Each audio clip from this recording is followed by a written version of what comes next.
All right. Go again. Okay, that's 100% better. It was extremely echoish over here, so now I can hear you very clearly. Can you hear me? Yes, I can hear you well.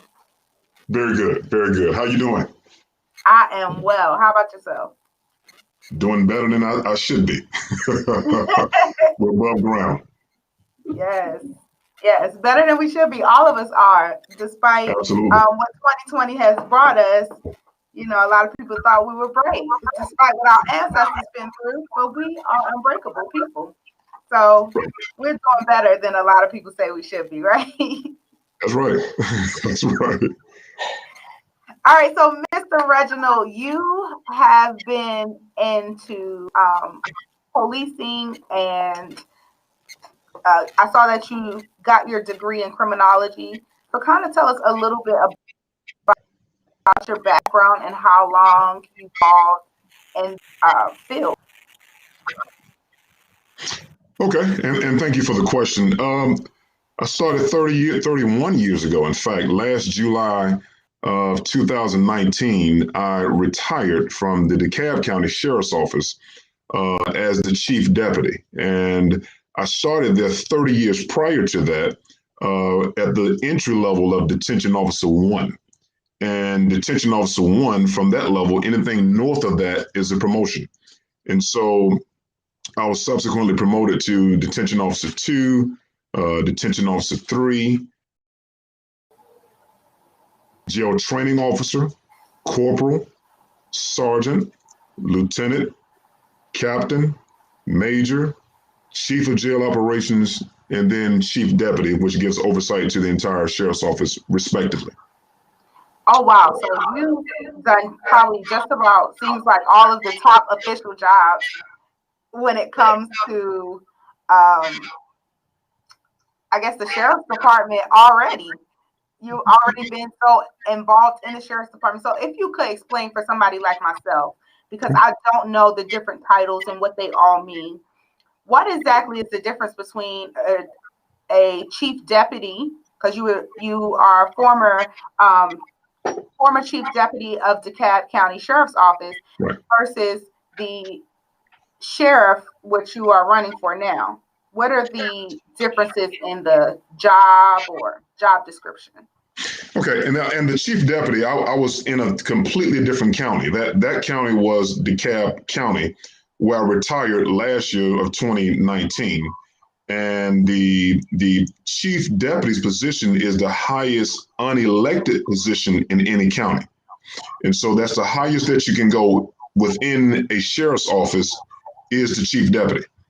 So we get that question oftentimes. We also get another question which asks, what's the difference between sheriff and the police? You know, and a lot of people just don't know the difference between the two. I don't. Well, that's fine. No problem. That's what we're here for. All informative type conversation. But just to put it in layman's term, the sheriff is responsible for the person and the police is responsible for the crime. Now, even though we can be responsible for the crime, out of 159 counties in the state of Georgia, there's only 12 or 13 counties that is not full service. Full service means that the sheriff does everything in terms of dealing with the criminal aspect as well as dealing with the warrants, the jail, and the field division, respectively. And so DeKalb County was one of those where we did dual roles, where the police department had their role in dealing with the person and the crime, and we had our role dealing with the jail, dealing with the courts, dealing with the field, respectively. We deal with the person holistically once they come into our custody. And a lot of folks don't know that. And we also have a little bit more jurisdiction. The police departments have power or arrest power within their jurisdiction or municipality or particular cities. The sheriff of any county has statewide jurisdiction and statewide arrest power. And so it's a little bit stronger than it is for a police officer. And the sheriff, respectively, of any county is the chief law enforcement official of the county. So it holds a substantial amount of weight. Okay. So when you say the sheriff is responsible for the person, in what aspects do you mean the sheriff is responsible for the person versus the crime? Well, if a person is taken into custody, or if we go to a house that that's been a homicide, and so we get the warrant. Typically, we get the warrant and said this particular person is wanted for said act of homicide or what have you. We'll get that. We'll find the person. Once we find the person, we take the person in custody. And where do they go to? They go to the jail. Well, who gives oversight to the jail? The sheriff gives oversight to the jail. And so the entire time in your stay that's at the jail, the sheriff is completely responsible for the well-being and the wherewithal of any person that's in his or her custody. And once you are there and your next move is to go to court, well, who transports you to court? The sheriff transports you from the jail to the court. Once you get to the court, who's responsible for the courtroom and the security of the judges? The sheriff is responsible for the courtroom and security of the judges and the courthouse, respectively. So we deal with the person once you get into the judicial system from that level to make sure you transition in, that your stay, that you're going to be staying overnight, that may be unfortunately in a jail. A sheriff has a responsibility of making sure all of those areas and categories, respectively, is taken care of. Okay, understood. So I understand that a little bit more. So with you were former chief deputy of DeKalb County, and now you're running for sheriff in Henry County. Yes. To being as though the sheriff has jurisdiction statewide, do you have to be a resident of Henry County in order to run as an elected official in that county? You do. In order to run, you have to be a resident for at least 2 years in the county that you're running in.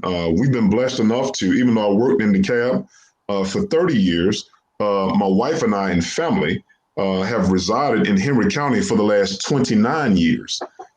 So we've had an opportunity, and we call Henry County God's country. It was a privilege driving from DeKalb to this subtle area and piece of God land in Georgia called Henry County. And it was just a calming effect to drive from DeKalb. And not saying DeKalb is anything other than what it is, but it was certainly calmer because DeKalb has about 800,000 citizens. Well, at the time that my wife and I moved out to Henry County 29 years ago, it was only 49,000 people in the entire county. Wow. It's one of the fastest growing counties now in the Southeast United States. So now we're up to about 225,000 people that are in the county respectively. So they're growing. We're trying to have a big city thinking with a small town feel. So it's one of the reasons why we call it God's country. Okay, cool. So there's a lot of land out there and not much development happening in Henry County as of right now. Progressive development, but absolutely a lot of land. That is the truth. Yes. Okay. You get to do some good country living out there. Absolutely. Absolutely. And all that type of stuff. Yes. Right. Cool. Okay. Now, speaking of hunting and being lots of land, I see on your platform, I want to get into your platform a little bit and some of your beliefs. I see that you are working to bridge, or part of your platform is to bridge the community and, officials, elected officials and police in the community. Are there ways that, and I see also in your background that you do a lot of training and you're certified in a lot of different avenues. Yes. Would you be interested in training the community in, say, hunting sports or something like that? Is that something that a community outreach program that you would somewhat look into? Maybe hunting or self-protection of the community with everything that we are facing today, where the community is needing to protect themselves and kind of just stand strong on their Second Amendment. Is that something that you are for? And is that like maybe a community outreach that you would be open to? Okay, and let me try to see if I can go back to the original question that you had. One is that that is one of my platforms in terms of bringing the community and law enforcement together.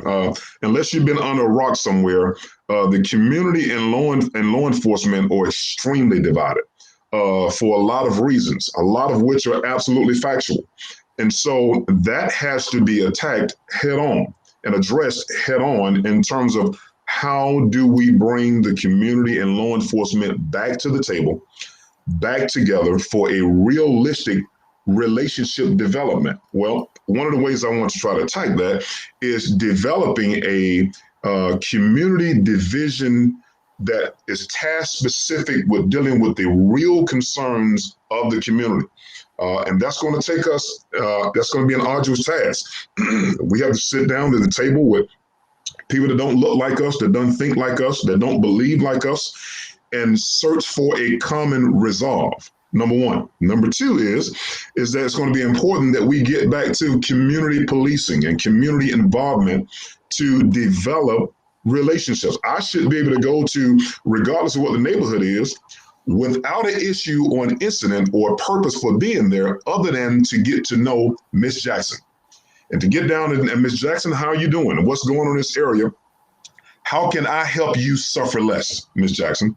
What's the things that you see that I don't see that we can come in and come together realistically to try to solve? Now, that's going to be tried and true because there's going to be an apprehension by Miss Jackson or Miss Johnson or you fill in the blank. Well, we're going to have to systematically walk this walk together to make sure that trust is developed along the way, because it's been broken tremendously by the acts of a few. And I've been challenged with that because I don't care if you go from here to Burger King, there's going to always be an employee or a bad apple. It's going to always be one that just don't go by the rules and regulations that sort of sing to their own song. And it's incumbent upon leadership when those things happen is that you find those bad apples, that you're very transparent with the community of with those bad apples, and you get rid of those bad apples respectively and give them an opportunity to be successful elsewhere. Because law enforcement is not only is it a profession, but it should be a calling. Protecting and serving is to do just that, to cover, to serve you. I mean, just like when you go into a restaurant, when someone comes up with a plate or what have you, when they come to you, they ask you, what do you need? How can I help you or assist you? And it's important that we have and find people with the innate ability to do that. And if you do not have the ability to do that, then this is not for you. You should not be a part of this profession and give a black eye to people that go out and try to do it right every single day. I received that. So with that being said, do you feel like Blue Lives Matter is a, is a appropriate stance? Well, in terms of Blue Lives Matter, taking care of themselves when they're going out, I'm not quite sure I understand the question. Is Blue Lives Matter an appropriate stance on opposing Black Lives Matter? Do you feel like with everything that you just said, our community faces issues where we have had disruption amongst law enforcement and the community? And with that being said, a lot of policing or a lot of law enforcement have taken a Blue Lives Matter stance and have said that, you know, when it comes to law enforcement, they enforce and they protect and they stand with police. Kind of seems like with a lot of Blue Lives Matter, they have their back, despite if, they may have been not accurate in the steps that they have taken to be law enforcement or create enforcement in the community. Do you feel like that is Blue Lives Matter is a appropriate approach to law enforcement saying we have each other's back? Well, anything do you feel like it's divisive? Or do you feel like it's divisive? Well, it's extremely divisive, and I'm glad that you said that. And anything that creates division is a problem. It is an absolute problem. When you initially come into this profession, one of the things you do once you complete your training is you raise your right hand and you take an oath. And that oath is to serve. It's not to be separate. It's not to take a separate stance. Now, I want to make sure we understand that it's important for law enforcement personnel to be careful and to take care of themselves and to make sure that they are reasonable in terms of what is used and what is needed on any given scene. Yes, you want to go home better than what you started your tour of duty, but anything that is separate in nature, anything that is divisive, it's not going to work. And that's a us against them mentality. We can't have that. Thus, the reason that I said in the conversation before this one is that's important that we get down to the communities and we start to sit down and have these conversations that you and I are having right now, that we can start talking about some of the things that's been very hurtful, some of the things that's been very true, some of the things that people have seen that has broken the relationship between of trust. And oftentimes when you break trust, you can never get it back. I mean, you can work and try, but you never get it holistically. But we got to try that. We got to go brick by brick and stack them up accordingly and try to find the mortar to that brick and have those conversations with people that, quite frankly, may hate us, that may hate our guts on what few people have done that have represented a large amount. And a lot of folk in the community think that, hey, all of y'all are bad. All of you all are bad. Well, that's just like saying that all black people are bad. That's just like if you see someone that may be responsible for a homicide that may be African-American, there are a lot of people that pass judgment and say, well, all of you all are bad because of what this one individual did. That's not fair. Because there are men and women that don the uniform day in and day out, brown and blue uniforms respectively, and they do the job right. And you got those that don't do it right. You have those that have ulterior motives along the way. And that, again, is incumbent upon leadership. You got to find them. You got to deal with them. And there cannot be any secrets in terms of how you deal with it. That has to be very transparent. You have to let the citizens know, the people that put you in office, the people that are looking for you to protect and serve, to do the right thing. And that may be ugly for a time frame in terms of, hey, yes, this is one of ours. But there's certain things from a principle perspective that we will not tolerate. Foolishness, disrespect, extreme uses of forces. No, those type of things will not be tolerated under my watch in any sheriff's office that I am given oversight to. And if that's your motive, trust me, we'll find you, because I'm going to make sure we put the right leadership in place that have a holistic approach to the community and people. It's important that we understand people and their concerns, their challenges, their issues, and try to come to common resolves. And when you leave their areas or their houses, they should be better off because they met you, because you brought something that was not there before. And I think we're missing that. We're just missing relationship. And we got to build that step by step, brick by brick. And I plan to do that. Your mindset is what we hope for out of all law enforcement. What exactly led you to this career path? It's interesting, and you're gonna laugh at this, but it's the facts. My original major was music education, okay. And from music education, I went to a university. I was following my high school sweetheart, and that university was not able to give me a full scholarship. And so when it got to the point, as you well know, with HBCU or any type of school, it's time to pay the bills. It's time to pay the piper.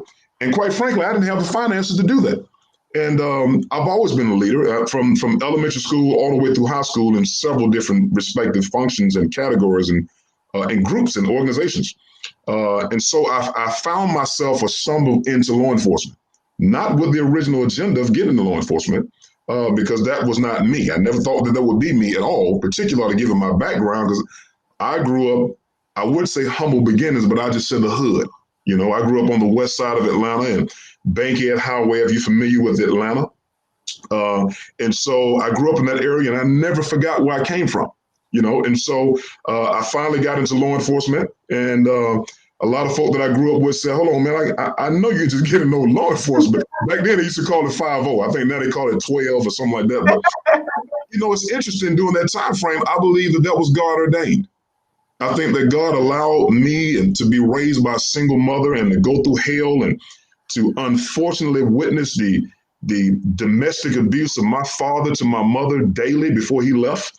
That created a core value system in me that once I got into law enforcement, it became a mantle. It became my principles and things that I just wouldn't tolerate. And understanding the least of these and how I grew up in humble beginnings also helped me to hear people that were actually going through issues and concerns and have a heartfelt empathy of what's really going on with them. That's important nowadays, because if we don't put the right officers in the right neighborhoods, you won't understand those neighborhoods, and then we'll have conflict accordingly, which is some of the things that you see nightly on CNN, on Fox 5 or Channel 2. We got to make sure that you understand the relationship and the cultures that relate, that reside in these neighborhoods. And if you do that, there's an old proverb that says, "In all you're getting, get understanding." You'll understand what is really going on in these neighborhoods in order to help them in times of need. That is imperative. It's imperative to have people in the community that look like us. You should reflect your community that you're representing. I wholeheartedly believe that. And with that being said, I love what you said about connecting with people and being able to just understand them and see how they feel and where they're coming from. In relation to that, being that you've worked in jails and been a law enforcement as far as the prison system, in what ways do you feel like, do you ever connect with the inmates and listen to the inmates to what they need, and in what ways do you act on what they need? Oh, absolutely. One of the things that we were able to do in DeKalb County Jail, which I tout now, and we're going to bring this to Henry because it works. DeKalb County Jail, respectively, unfortunately has annually approximately 40,000 people that come into its back doors a year. Now, 94 to 95% of those people are African American. And so also 68% of those people did not finish their GEDs or any type of formal education. And so I was thinking along the way, that's the definition of insanity, that you keep doing the same thing over and over again and expect different results. They would get out, with respect to recidivism, which is also one of my platforms, they would get out and go back to the things and the areas that they were used to and that they were familiar with. Well, we gave us some thought. I said, why don't we partner with some colleges, respectively, Piedmont College, Georgia State? Can we develop a GED program that we can get grants for, that people, while they're sitting here, if they qualify, that they go to classes daily while they're in jail, and that they're at least able to get their GED? We did that. And before I left there, we graduated over 1,000 inmates. And thank you, man. I appreciate that. And not only did we do that, but we also taught them trades, things that they can do with their hands, things that they can do in terms of sculpture, things that they can do in terms of building. And the hard part about that is that once they got both of those things we said before, we needed them to go out into society to sustain themselves. So they needed jobs. We needed people to take risk on them. And I was in with a lot of private and public sectors and said, listen, these are former inmates, but they're people. I don't give a darn what they did in the past. If they pay their debts to society, they need an opportunity now to sustain themselves with employments, and they have particular skill sets. I know that. We can verify that because I've seen it and we got it for them. Now, I need for you to try to give them a job, because if you do not give them a job, they're going to go back to the things that they thought that they knew before. And we got a substantial amount of people to agree upon that. A lot of these inmates stopped returning back to the jail, which just did my heart well. At that time frame, when we implemented the program, we had about 3,700 inmates.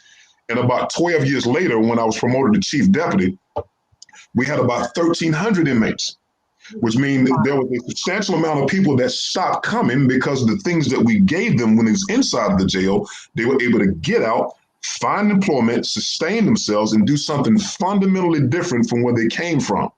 Well, we got to do that. These are people oftentimes that are screaming for direction, guidance, and help. And oftentimes all they do is what they know. So we just got to expand the things that they've been introduced to. That's my job.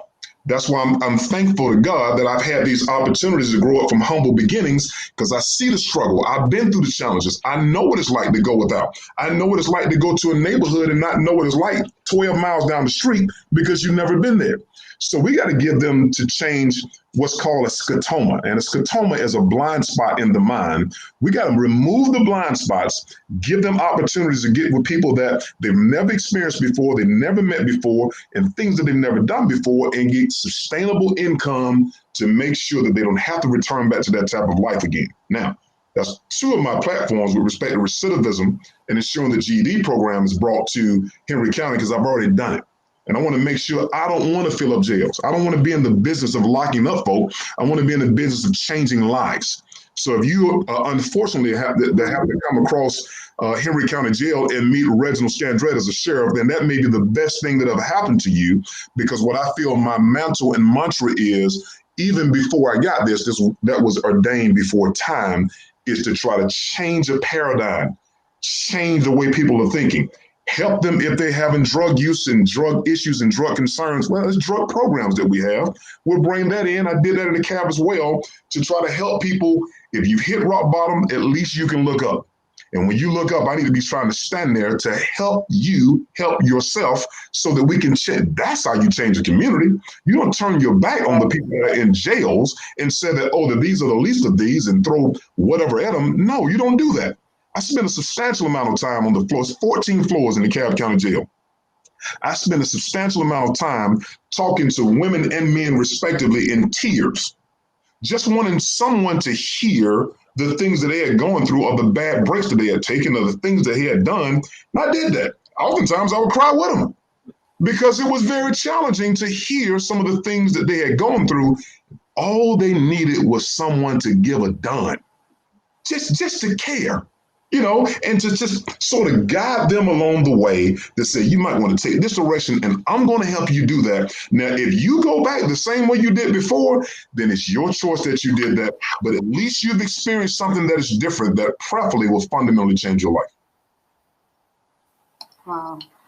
Amazing stance. I feel like a lot of the education too, financial literacy is a big part of that, I think, as well. And I want to piggyback on that a little bit when we come back. We're going to take a little break for some music, and then we're going to come back with some Black-owned businesses, and then we'll get into some financial literacy as far as the inmates concerned. Love it. Thank you.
Did you mute him?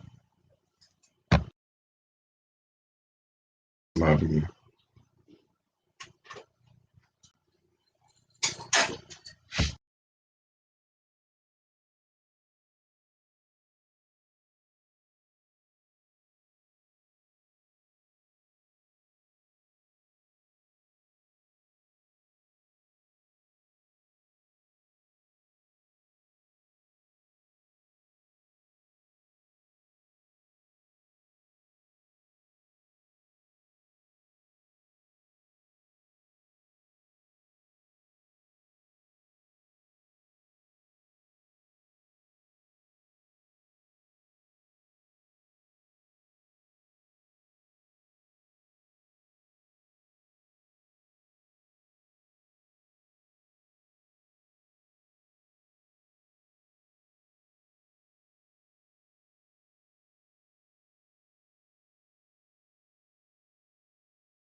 And we are back. This is the Inside Out on Binfluenced with your host, Eli Finesse, and your girl, the official is D. And we'll turn it back over to the T Finesse Queen. All right, so we are back. When we left off, we were talking about inmates and just educational, getting inmates educated and acclimated so that when they are back into society, they know how to move and they won't return back to jails. I feel like a lot of our communities' crime comes from impoverished areas, living in poverty. What are ways that you think we can tackle the aspect of poverty?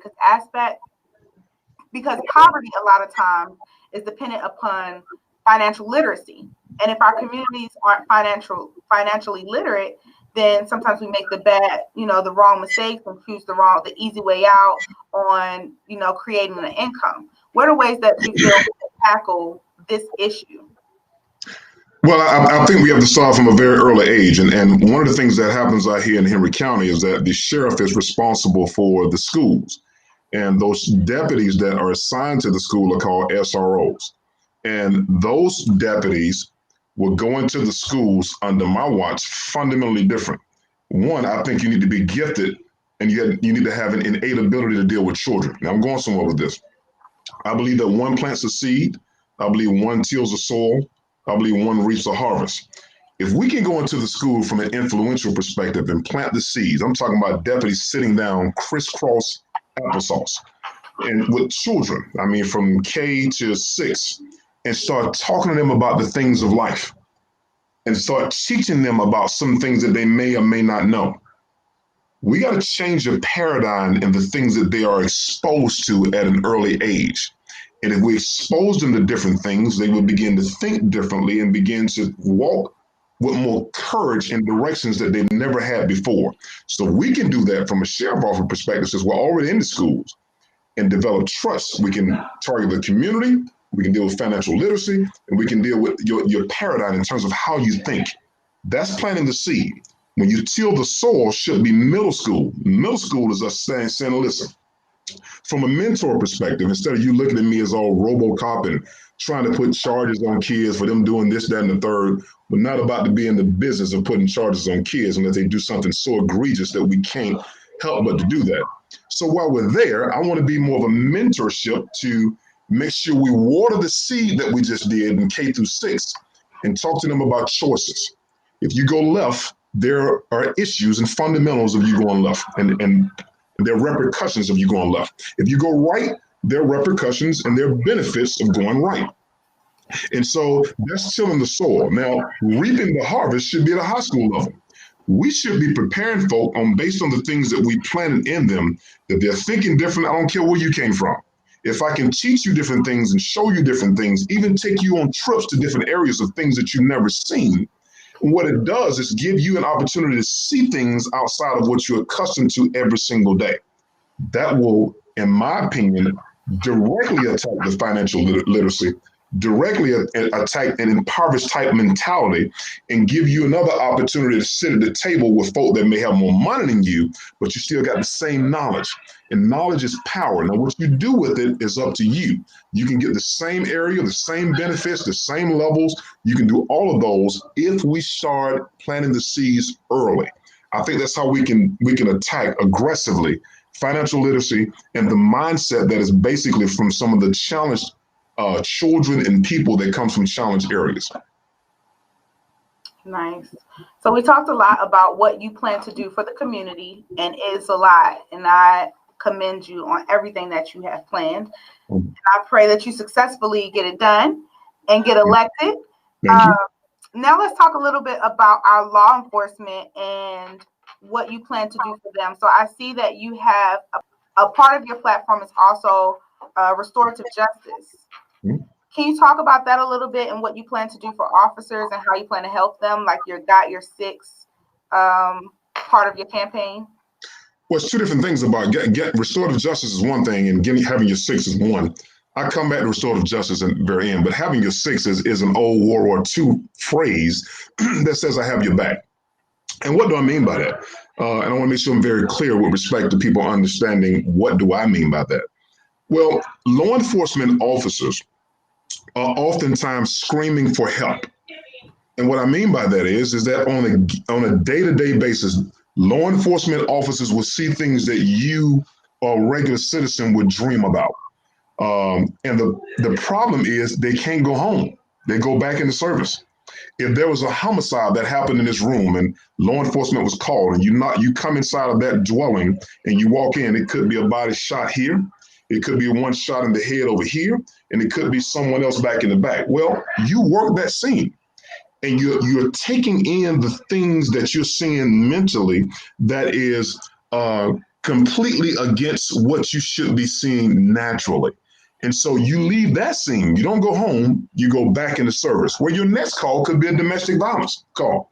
And that's some of the most challenging calls that you can get, because even though you may be there to help someone, oftentimes both of the parties turn on the officer.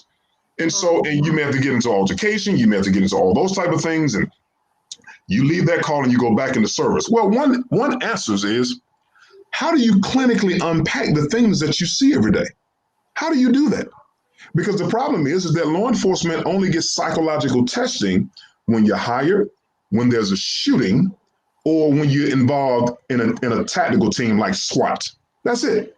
Well, we got to change that. And that's the reason why I say I got your six, because I need to make sure you're clinically prepared to protect and serve. That's part of our problem now, because if you go to one of the most challenging areas that you're working as your beat, and you work that area for 10 years, and you've seen everything that I just told you every single day, and on the 9th year, I pull you over at a stop sign, and I got all these things that are brewing in my head, and you say something to me that I deem to be disrespectful. Well, pressure breaks pipes. And you should not get that load of everything that's been building up on me for years that I have not clinically unpacked. So I'm going to make sure it's mandatory that at least twice a year, all of the officers and deputies under my auspices receive mandatory psychological testing. What that will do is help me help them become better citizens, become better officers, become better deputies, become better pillars of the communities, help them to take care of their families better and to release the things that they have. And if you're having those type of problems, I'm going to pull you off of the streets. I'm going to pull you off of the jail and get you the help clinically that you need, so that when you come back and I stop you at a stop sign, you can get me holistically and not the person that, unfortunately, law enforcement has the highest rates of divorce. They have the highest rates of alcoholism. They have the highest rates of drug use. They have the highest rates of suicide, because they cannot clinically unpack the things that they see every day. And we have to address that. That's the reason why I say I got your six. I got your back, because you won't be out serving anyone if you're not mentally right. And I want doctors to tell me, hey, he or she needs help. Here is how we can help them. I don't care if it takes 2 or 3 years. You won't be on the streets helping people if you have not clinically unpacked the things that you have gone through every single day. I think that's some of the issues we got now nationwide, that you're seeing some of these officers lose it because people don't have their back in terms of, no, you need clinical help. You need someone to talk to you from a psychological perspective so we can help you over here, but not you out dealing with people. You need help individually. That's what we're missing in leadership. We keep putting bodies out there saying that we need a shift. No, they need help. And I got to make sure we have their six with respect to that. That's one of my platforms as well. With respect to reform, was that the other question? Is that correct? Yes. Okay. So with respect to the reform, well, you and I have done things in our past that we want somebody to give us another opportunity for. It's just that simple. And I think what we need to do is that if you committed a crime to Ms. Johnson, I want you to go and meet Ms. Johnson after you've done that. And you need to understand the gravity of what you did to Ms. Johnson. You need to look her eye to eye and say, I didn't know that it hurt you that bad. That what I did or took from you fundamentally changed your life. You need to see that on that woman, and you need an opportunity to repent for the things that you've done. And so we can turn your way around and give you another opportunity and say, all right, you see what you did. Now let's reform you. Let's put you back in a system and a way of thinking that was different than where you came from. That's what we need to be about the business of doing, which goes back to what we talked about earlier, and changing It's scotoma, which is a blind spot in the mind, and giving people opportunities to look at what they've done from a 30,000 feet perspective, so that when they land their own mental individual plane, they can land it appropriately at Hartsfield or whatever airport is, or the airport of their life, and not crash and burn. Oftentimes they crash and burn because we don't have a reform system. And it has to be a system that we consistently develop and invest in the people and let them understand. Let me tell you and show you the gravity of what you've done. Now let's change that way of thinking. Yes. All right. So in aspects of helping our officers, do you plan to implement the flag football in Henry County as well to kind of recreationally help officers in law enforcement? I'm not quite sure to be flag again. That was something that I created. It was great, but it was a huge undertaking. Also, I think it was 10 agencies that participated in that, and it was we had marching bands from high school, and it was big. I mean, they had DJs out there and families that came, but it was a way of dealing with the stressors that they deal with on every single day. And so I can't necessarily commit to that, but I'm gonna tell you, I'm gonna commit to several things that we're gonna do differently as outlets that I want to do with just them as a group, that I want to do with them and the community as a group, where they come and you don't see the uniform, you just see the person, and that's developing along the way. And so I'm gonna tell you, I'm gonna do something different too. And if somebody steals this, and they know they got it from your show. So, one of the things we're gonna do differently is, typically nowadays when police officers or deputy sheriffs train, they train with each other. There's no risk, there's no threat. I don't have a heightened level of heart rate. I'm comfortable. I just go through the training and that's it. We're going to change that. I want to train with the public. I want the public to come in and train with us, in particular on like traffic stops, so that if Reginald Scandrett in training is stopping you and I'm working your community, there won't be a heightened sense of fear or reverent sense of fear, because you and I train together. You know how I think. I don't, there's not a sense of issue or urgency on my part, because I know you as well. And we've developed a relationship there. If I stop you, there's an issue. I just want to let you know, hey, this is what's going on. This is why I stopped you, just letting you know. And so we can sort of calm the waters right there. So if we train together, there's another thing I want to do. Typically, doing that type of training, typically when there's an issue with one's heart, and you go to the doctor, the doctor will put on you for 24 hours different prongs. And he tells you to sleep with this, it's like a pacemaker that's outside of you, so that they can monitor overnight when your heart was skipping, when it was elevated, when it was not elevated, so they can tell you how to deal with that. Well, I want that same monitor on these officers when we're training with the public. And so when you go to a car and you haven't been to this neighborhood and you don't understand this type of culture, and I see on this screen that your heart is elevated, I'm going to stop the training right there and say, what's happening? What is the problem right here on reason why your heart is being elevated on someone that you don't know? That's what we got to deal with right there. In addition to that, teach them realistic ways of cultures and ways of being that they don't know. You need to understand that from a Hispanic perspective, from an African-American perspective, from all different cultures. You got to understand how they think. So that's hot off the press. We're going to start training with the public, so the public can be involved with what we do, how we do, and they can raise their hands right there in a teachable time frame and say, wait a minute, why did he come to this side of the window? Why is he asking me these questions? No problem, because we're in a classroom setting. So we can talk about some of the things that folk are having all these challenges with, and at the same time develop relationship with people that will be working your community. Does that make sense to you? Yes, completely. That creates a learning environment for both parties. Yes, ma'am. Because even some, just like you said, some people don't even understand, why is he walking to this side and not this side, and just little things like that can make the person who's being pulled over more nervous. That can heighten the situation with the officer. So that creates a learning experience for everybody. I really admire that. Now, the last thing I want to touch on before we get out of here is your opponent. Okay. Do you know your opponent personally? I don't know him personally, but I know him. I have met him a couple of times, and we've had some conversations before, and I know his background. Okay.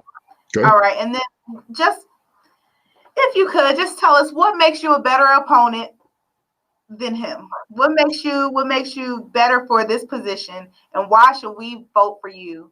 Well, I'm not a resident of Henry County. I wish I was at this point, but but why should the residents of Henry County choose you over your opponent? Well, experience matters. And my opponent has only gone to the level of a corporal. Now, these are just facts. They're not attacking, but the level of a corporal, that's where he has been. He's been in law enforcement over 30 years, but the level of a corporal. And my response to that is, when I was a corporal, I thought as a corporal, I behaved as a corporal, but when I became a sergeant, I put away corporal things. When I became a lieutenant, I thought as a lieutenant. And I behaved as a lieutenant, but when I became a captain, I put away lieutenant things. And I can go on and on up to major. I can go up to assistant chief. I can go up to chief deputy, respectively, in dealing with budgets of $91 million and dealing with a budget of the jail of $56 million, respectively. Experience matters, and particularly during this time frame where we have such a divide between the community and law enforcement. We cannot have a neophyte that is trying to take us to a position that he or she has never experienced. I did a platform about 3 months ago that was very significant on my social media site, where I brought in some airline pilots, some pilots that fly 747s. And have you flown before? You've been on the flight before? Okay, so I think when you walk inside of that plane, one of the things that you are depending your life upon is the experience of those pilots up in the front.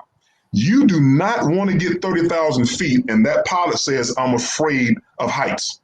You do not want that pilot to say, "I've never experienced landing," because that's the bad time frame. You don't want them learning in the air on how to land that plane, respectively. Well, we're past the learning phases. We're in a critical time frame now in these states. You notice I didn't say united, because we're not united. And we need someone from a leadership perspective with the heart for the people, that has the experience, that's been through the trenches, that understand people, that understand every single level, that can go to the next level of excellence without having to learn day one. We're ready to go day one because we've been through every single level. I understand exactly how every level works. And we're ready to go with a strategic plan of 90 days, respectively, in terms of when we first go in. We're also ready to go with a 1-year strategic plan in terms of what we're going to do tomorrow. I've always done a pretty good job of reading tomorrow's paper today. So fundamentally, that's what differences, and that's what separates me away from my opponent in terms of where we are, what I've experienced, what I have done along the way, and what I can bring to Henry County, respectively, to make it even better than what it has been before. And we're ready to go to do that tomorrow. Yes. Yeah, so you already have the plan in effect. Listen, ladies and gentlemen of Henry County, this is your sheriff. Oh, your sheriff. Listen, Sheriff Reginald, he the man. So humble. Tell us, I'm already calling you Sheriff Reginald. Humble, thank you. Tell us, Sheriff, how can the people stay in contact with you? How can they support your campaign? All right, so you can give me, I'm at www.scandrett, sheriff.com. You can certainly do that. And you can email me at scandrettforsheriff@gmail.com. And we're all over Facebook. We're on Spotify. We're on Instagram. You name it. If you put in Reginald Scandrett, you will find us, and you will find what we're doing, how we're walking this out. And you know what's going to be really important? It's good that I am that I can possibly be the first African-American sheriff in the history of Henry County. But it's even better to know that I'm qualified to be in that position. All right now. And that's what my mother always told me, particularly as an African-American child. My mother's always told me, you got to be 3 times as smart. You got to be 3 times as wise. And here's the last thing that you all have to do. It ain't good just to get us in the office. You got to hold us accountable. Mm-hmm. You got to hold us accountable. Forget all this talk and all of that. Once we get in, you still got to be behind us with your arms folded like, yeah, you said you're going to do this. We want to see you do it. And hold us accountable. That's what it's all about. That's what it's all about. Yes, that's exactly what Ice Cube doing right now, and they mad at him. Right. Well, this has been an awesome interview. Thank you. I believe that you are the candidate and the sheriff for Henry County as well. I look forward to what your campaign, your election speech when you win. Okay. Yes, ma'am. I want to be standing there front and center. Because I think you are what the people need. And I hope that once you take that position, that you're not only what the people of Henry County can look forward to, but the metro Atlanta area as well. Because I think after reading your bio that you can speak to law enforcement throughout the area and making these changes, especially when it comes to recidivism and building those cultivating those relationships between law enforcement in the community. So, Mr. Scandrett, Sheriff Scandrett, we thank you so much again for joining us on the Inside Out with Lady T, La Finesse Queen on Binfluenced. This is your girl, Ms. D. Go out there, Henry County, and vote. Yes. Vote. Scandrett for sheriff. Vote. These are the elections that make the difference, because this is what's happening in your community. This is where your voice and your time matters. So again, boots on the ground. This is what really matters. We talk about the presidential election so much, but we don't talk about like our local officials who are representatives for local law enforcement. Exactly. Exactly. So thank you for joining us. We'll be back here again, same place, same time next Tuesday. Lady T, La Finesse Queen, is going to be on somebody's set with some cameras, lights, camera action in her face next Tuesday. So you'll be here with your girl, the official Ms. D. And I might have a surprise co-host here, one or two, who knows. But this is Binfluenced Out. Thank you so much for joining us. We'll see you next week. Peace. Thank you, Sheriff. Thank you all. Humble.